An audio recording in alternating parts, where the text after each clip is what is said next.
Our story today is called The Open Boat.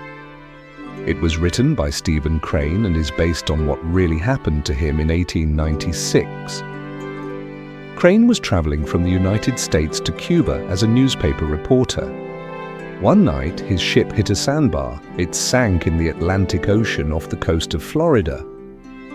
Most of the people on board got into lifeboats. Crane was among the last to leave. There were 3 others with him, the ship's captain, the cook, and a sailor. These 4 men climbed into the only remaining lifeboat. The boat was so small that no one believed it could stay afloat for very long. None of the 4 men thought he would ever reach the shore. But the men fought the seas bravely, with all their strength. Would they finally reach land? Here is Shep O'Neill with the first part of the story. The small lifeboat bounced from wave to wave in the rough seas of the Atlantic. The 4 men in the boat could not see the sky. The waves rose too high. The waves with their white tops pushed at the open boat with angry violence. Every man thought each wave would be his last. Surely the boat would sink and he would drown. The men thought that most adults would need a bathtub larger than the boat they were sailing. The waves were huge and each created a problem in guiding the direction of the boat. For 2 days, since the ship sank, the 4 men had been struggling to reach land, but there was no land to be seen. All the men saw were violent waves which rose and came fiercely down on them. The men sat in the boat, wondering if there was any hope for them. The ship's cook sat in the bottom of the boat. He kept looking at the 15 centimeters which separated him from the ocean.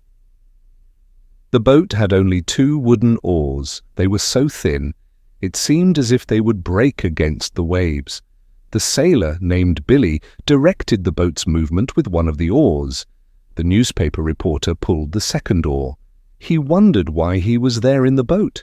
The 4th man was the captain of the ship that had sunk. He lay in the front of the small boat. His arm and leg were hurt when the ship sank. The captain's face was sad. He had lost his ship and many of his sailors. But he looked carefully ahead and he told Billy when to turn the boat. "Keep her a little more south, Billy," he said. "A little more south, sir," the sailor repeated. Sitting in the boat was like sitting on a wild horse. As each wave came, the boat rose and fell, like a horse starting toward a fence too high to jump. The problem was that after successfully floating over one wave, you find that there is another one behind it, just as strong and ready to flood your boat. As each wall of water came in, it hid everything else that the men could see. The waves came in silence, only their white tops made threatening noises. In the weak light, the faces of the men must have looked grey. Their eyes must have shone in strange ways as they looked out at the sea. The sun rose slowly into the sky. The men knew it was the middle of the day because the colour of the sea changed from slate grey to emerald green with gold lights, and the white foam on the waves looked like falling snow. As the lifeboat bounced from the top of each wave, the wind tore through the hair of the men. As the boat dropped down again, the water fell just past them. The top of each wave was a hill from which the men could see, for a brief period, a wide area of shining sea. The cook said the men were lucky because the wind was blowing toward the shore. If it started blowing the other way, they would never reach land. The reporter and the sailor agreed, but the captain laughed in a way that expressed humour and tragedy all in one. He asked, "Do you think we've got much of a chance now, boys?" This made the others stop talking. To express any hope at this time they felt to be childish and stupid, but they also did not want to suggest there was no hope. So they were silent. "Oh well," said the captain, "we'll get ashore all right." but there was something in his voice that made them think as the sailor said, "Yes, if this wind holds." Seagulls flew near and far. Sometimes the birds sat down on the sea in groups near brown seaweed that rolled on the waves. The anger of the sea was no more to them than it was to a group of chickens 1,000 miles away on land. Often the seagulls came very close and stared at the men with black, bead-like eyes. The men shouted angrily at them, telling them to be gone. The sailor and the reporter kept rowing with the thin wooden oars. Sometimes they sat together, each using an oar. Sometimes one would pull on both oars while the other rested. Brown pieces of seaweed appeared from time to time. They were like islands, bits of earth that did not move. They showed the men in the boat that it was slowly making progress toward land. Hours passed. Then, as the boat was carried to the top of a great wave, the captain looked across the water. He said that he saw the lighthouse at Mosquito Inlet. The cook also said he saw it. The reporter searched the western sky. "See it?" said the captain. "No," said the reporter slowly. "I don't see anything." "Look again," said the captain. He pointed. "It's exactly in that direction." This time, the reporter saw a small thing on the edge of the moving horizon. It was exactly like the point of a pin. "Think we'll make it, Captain?" he asked. "If this wind holds and the boat doesn't flood, we can't do much else," said the captain. It would be difficult to describe the brotherhood of men that was here established on the sea. Each man felt it warmed him. They were a captain, a sailor, a cook, and a reporter. And they were friends. The reporter knew even at the time that this friendship was the best experience of his life. All obeyed the captain. He was a good leader. He always spoke in a low voice and calmly. "I wish we had a sail," he said, "to give you two boys a chance to rest." So they used his coat and one of the oars to make a sail, and the boat moved much more quickly. The lighthouse had been slowly growing larger. At last, from the top of each wave, the men in the boat could see land. Slowly, the land seemed to rise from the sea. Soon, the men could see two lines, one black and one white. They knew that the black line was formed by trees and the white line was the sand. At last, the captain saw a house on the shore, and the lighthouse became even larger. "The keeper of the lighthouse should be able to see us now," said the captain. "He'll notify the life-saving people." Slowly and beautifully the land rose from the sea. The wind came again. Finally, the men heard a new sound, the sound of waves breaking and crashing on the shore. "We'll never be able to make the lighthouse now," said the captain. "Swing her head a little more north, Billy." "A little more north, sir," said the sailor. The men watched the shore grow larger. They became hopeful. In an hour, perhaps, they would be on land. The men struggled to keep the boat from turning over. They were used to balancing in the boat. Now they rode this wild horse of a boat like circus men. The water poured over them. The reporter thought he was now wet to the skin, but he felt in the top pocket of his coat and found 8 cigars. 4 were wet, but 4 were still dry. One of the men found some dry matches. Each man lit a cigar. The 4 men sailed in their boat with the belief of a rescue shining in their eyes. They smoked their big cigars and took a drink of water. A long stretch of coast lay before the eyes of the men. Slowly, the land rose up out of the mountainous sea. The men could see a small house against the sky. To the south, they could see a lighthouse. Tide, wind, and waves were pushing the lifeboat northward. The men thought someone on land would have seen the boat by now. "Well," said the captain, "I suppose we'll have to attempt to reach the shore ourselves. If we stay out here too long, none of us will have the strength left to swim after the boat sinks." So Billy the sailor turned the boat straight for the shore. "If we don't all get ashore," said the captain, "I suppose you fellows know where to send news of my death?" The men then exchanged some information. There was a great deal of anger in them. They thought, "If I am going to be drowned, why, in the name of the 7 mad gods who rule the sea, was I permitted to come this far and think about sand and trees?" The waves grew stronger. They seemed always just about to break and roll over the little boat. The coast was still far away.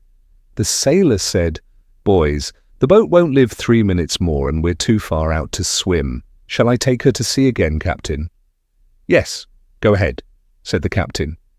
The sailor turned the boat and took her safely out to sea again. "It's funny those life-saving people haven't seen us," one of the men said. "Maybe they think we're out here for sport. Maybe they think we're fishing. Maybe they think we're fools." Once more, the sailor rowed the boat, and then the reporter rowed. Suddenly they saw a man walking along the shore. The man stopped walking. He moved his hand in the air to wave at them. He saw them. Now he was running to the house. The captain tied a cloth to a stick and waved it. Now there was another man on the shore. The 2 men waved their hands in the air as if they were saying hello to the men in the boat. Now, what was that moving on the shore? It was a bus, a hotel bus.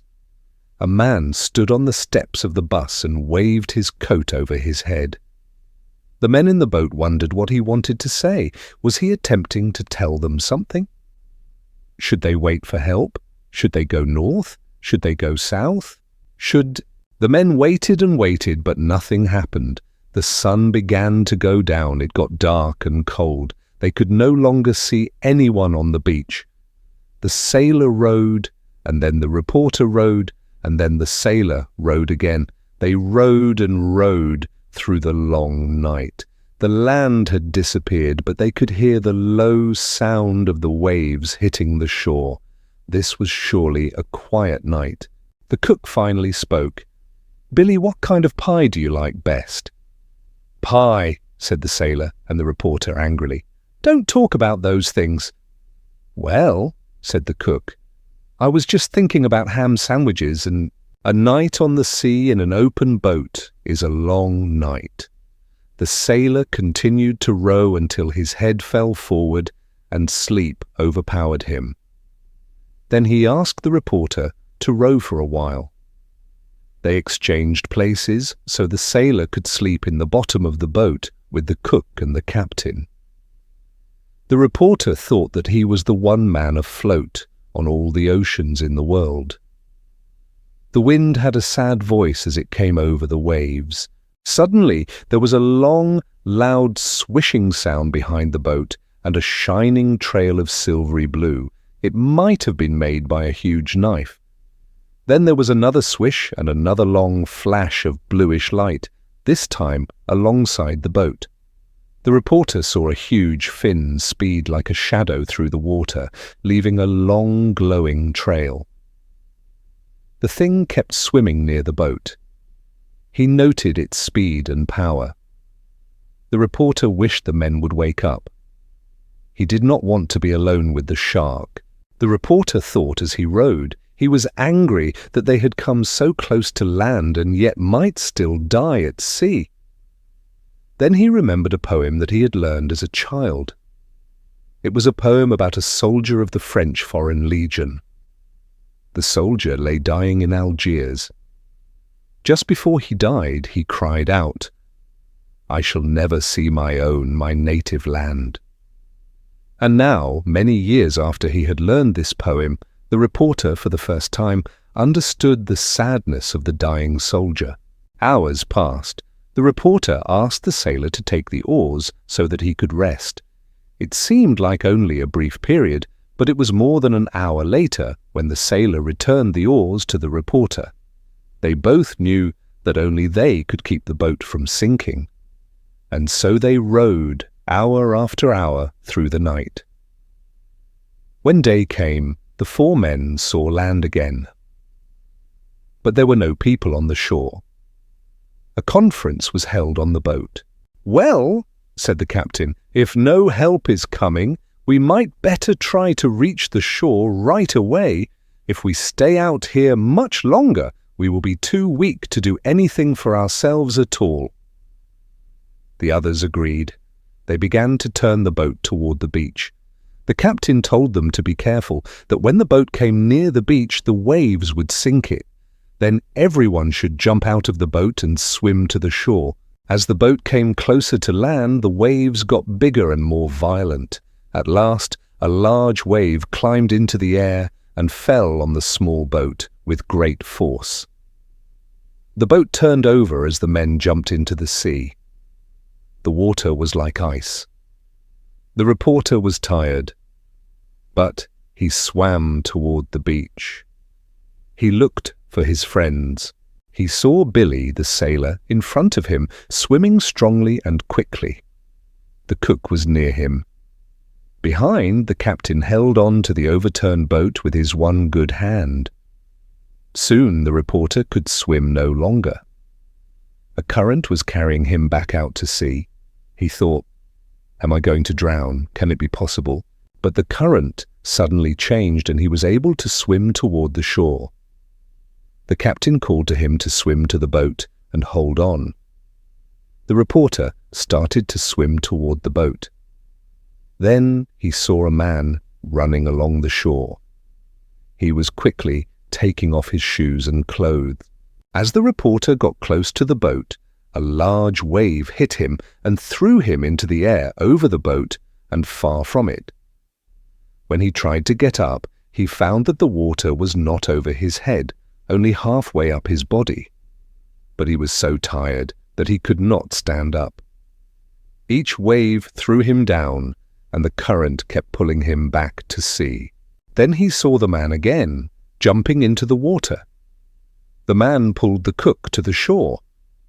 Then he ran back into the water for the captain. But the captain waved him away and sent him to the reporter.